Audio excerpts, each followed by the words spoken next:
जय मसीह की दोस्तों, good morning, praise the Lord. आज के मॉर्निंग मन्ना के लिए हम देखने जा रहे याकूब की पत्री 5 अध्याय और 7 वचन। आज का वचन मैं आपके आगे प्रकट करूं उससे पहले एक सवाल मैं आपसे पूछना चाहता हूं। आप प्रभु यीशु मसीह पर विश्वास करते हैं?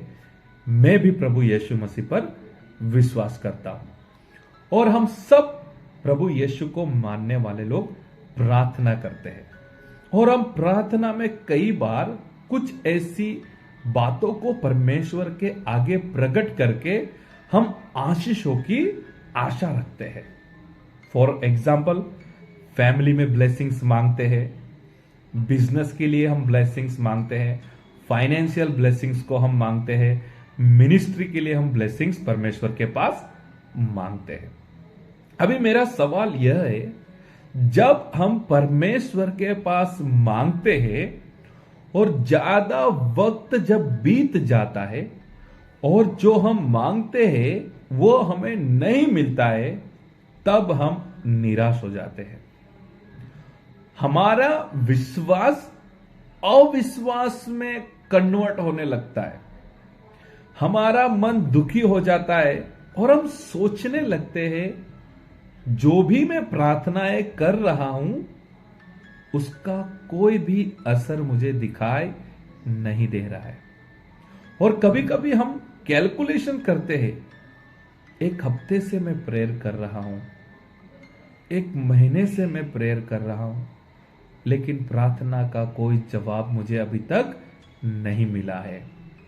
कभी कभी हम जब बीमार पड़ जाते हैं तो हम परमेश्वर के पास चंगाई के लिए प्रार्थना करते हैं, लेकिन 2 दिन हो गया, 3 दिन हो गया, 5 दिन हो गया और जब हमें चंगाई नहीं मिलती है तब हमारे मन में शंकाएं आने लगती है और हमारी प्रार्थनाएं कमजोर होने लगती है, क्योंकि हमें ऐसा लगने लगता है प्रार्थना का कोई परिणाम नहीं आ रहा है।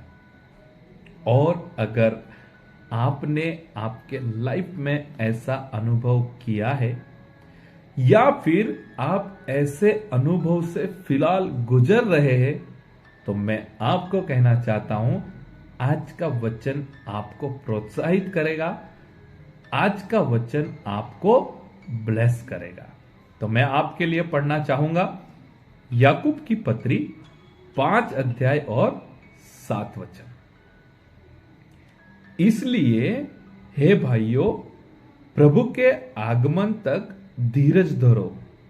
देखो, किसान पृथ्वी की बहुमूल्य फसल की आशा रखता हुआ प्रथम और अंतिम वर्षा होने तक धीरज धरता है।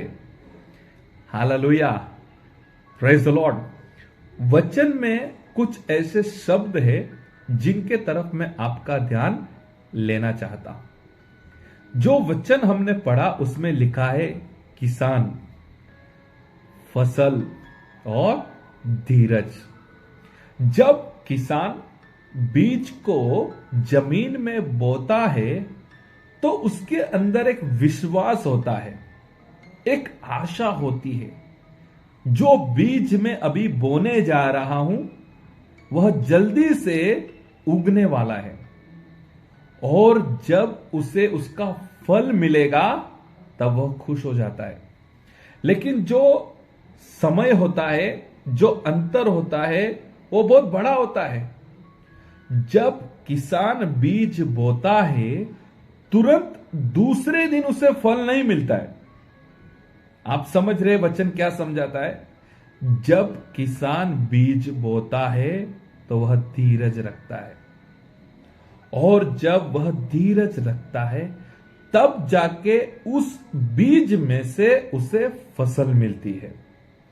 हालेलुया। तो ये जो परमेश्वर का वचन है वह बीज है। आप जब पढ़ते हैं लूका रचित सुसमाचार 8 अध्याय और 11 वचन को जब आप पढ़ते हैं तो वहां पे लिखा है बीज यानी परमेश्वर का वचन है। और परमेश्वर का वचन जो बीज है वह जब हमारे हृदय में हम बोते हैं, यानी कि जब हम विश्वास करते हैं, वचन में यह आशीष लिखा है और जरूर से इस वचन के अनुसार मुझे ब्लेसिंग्स मिलने वाली है, यानी कि आपने बीज को, वचन को आपके जीवन में आपने बोया है। हालेलुया। अभी जब वह बीज का फल आपको मिलना है, तो उसके लिए जैसा किसान धीरज रखता है, उसी तरह से आपको भी धीरज रखना है। हालेलुया। आप समझ रहे वचन क्या कहता है? अगर किसान महीने में उसको फसल काटने का सोचेगा तो वह निराश हो जाएगा। इसीलिए किसान बीज बोने के बाद फसल के लिए धीरज रखता है। इसी तरह से आप सभी को मैं प्रभु के दास होने से कहना चाहता हूं, जो वचन हमने बोया है, जो बीज हम बोते हैं, 100% आप उसका फल अनुभव करने वाले हैं। बाइबल में ऐसे बहुत सारे वचन हैं जिनमें हमारे लिए आशीष, हमारे लिए ब्लेसिंग्स लिखा गया है, और मैं भी पढ़ता हूं, मैं भी विश्वास करता हूं। लेकिन मेरे में परमेश्वर का अनुग्रह ऐसा है, मैंने पक्का विश्वास कर लिया है, अगर वचन में लिखा है तो जरूर से वह मुझे मिलने वाला है। अगर वचन में लिखा है तो मैं जरूर से उसे अनुभव करने वाला हूं। लेकिन मेरे पास क्या रहना चाहिए? धीरज। आप समझ रहे? धीरज। मेरा काम है प्रार्थना करना, मेरा काम है वचन को मेरे हृदय में, मेरे जीवन में बोने का मेरा काम है, और गारंटी के साथ वचन जरूर से फल लाता है, बीज जरूर से फल लाता है। हमारा प्रॉब्लम यह है, हमारा प्रॉब्लम सच में यही है कि हम तुरंत फल की आशा रखते हैं, हम तुरंत फसल की आशा रखते हैं। आज सभी विश्वासी भाई बहनों को मैं प्रोत्साहित करना चाहता हूं, मैं एंकरेज करना चाहता हूं, आपको धीरज बनाए रखना है। एक बार अगर बीज बोया है तो वह जरूर से फल लाएगा।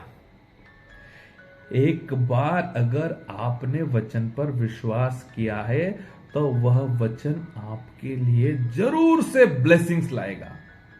बस जैसा किसान धीरज रखता है, वैसे ही हमें भी धीरज रखना है। तो अब से हमें निराश नहीं होना है। कितने समय हो गए, कुछ फर्क नहीं पड़ रहा है, कितने दिनों से हम प्रार्थना कर रहे हैं, कुछ चेंजिंग नहीं आ रहा है, बिजनेस में कुछ फायदा नहीं हो रहा है, परिवार में ब्लेसिंग्स नहीं आ रही है, मिनिस्ट्री में कुछ चेंज नहीं हो रहा है। एक बात आज आपको बराबर से याद रखना है, अगर आपने वचन पर विश्वास किया है तो जरूर से फल आएगा। जैसा किसान विश्वास से बीज बोता है और फसल काटता है, वैसे ही हमने वचन को अगर विश्वास किया है तो फल आएगा। हमें धीरज बनाए रखना है, प्रार्थनाएं करना है और विश्वास बनाए रखना है। आओ हम प्रार्थना करेंगे। परमेश्वर पिता, आज के नए दिन के लिए हम आपको धन्यवाद करते हैं, आज के वचन के लिए हम आपको धन्यवाद करते हैं। मैं प्रार्थना करता हूं इस वक्त मॉर्निंग मन्ना में मेरे साथ प्रार्थना में जुड़े हुए सभी भाई बहनों के लिए, हम सब आज वचन से सीखे हैं धीरज रखने के लिए। कई बार परमेश्वर पिता हम प्रार्थना करके निराश हो जाते हैं, हमें फल नहीं दिखता है तो हम निराश हो जाते हैं। लेकिन आज आपके वचन से आपने हमें सिखाया है, जैसे किसान बीज को बो के धीरज रखता है, फसल के लिए बाट जोता है, वैसे ही हम सब वचन को हमारे जीवन में बोने के बाद हम धीरज को रखेंगे और जरूर से आपके समय पर हम फसल को, ब्लेसिंग्स को अनुभव कर सकेंगे। हम सभी को धीरज में बने रहने के लिए, विश्वास में बने रहने के लिए आपका अनुग्रह दीजिए। आज के दिन की हम शुरुआत करते हैं, हमारे जीवन को, परिवार को, हमारी जरूरियातों को आपके हाथ में सौंपते हैं। आपका अनुग्रह और आशीष हम सभी के साथ आप बनाए रखें। प्रार्थना प्रभु यीशु मसीह के सामर्थ्य नाम से मांगते हैं, आमेन। थैंक यू दोस्तों, आप सभी का मैं धन्यवाद करता हूं। आप मॉर्निंग मन्ना सेवा में जुड़े हैं और आज के वचन अनुसार हमें याद रखना है, वचन जरूर से फल लाएगा। आपने वचन पर विश्वास किया है और आपने ब्लेसिंग्स की आशा रखी है, और मैं प्रभु के दास होने से आपको कहना चाहता हूं, बस थोड़ा और धीरज आप रखें, प्रभु आपको ब्लेस करने जा रहे हैं। प्रभु आपको आशीष करे। God bless you. Have a nice day.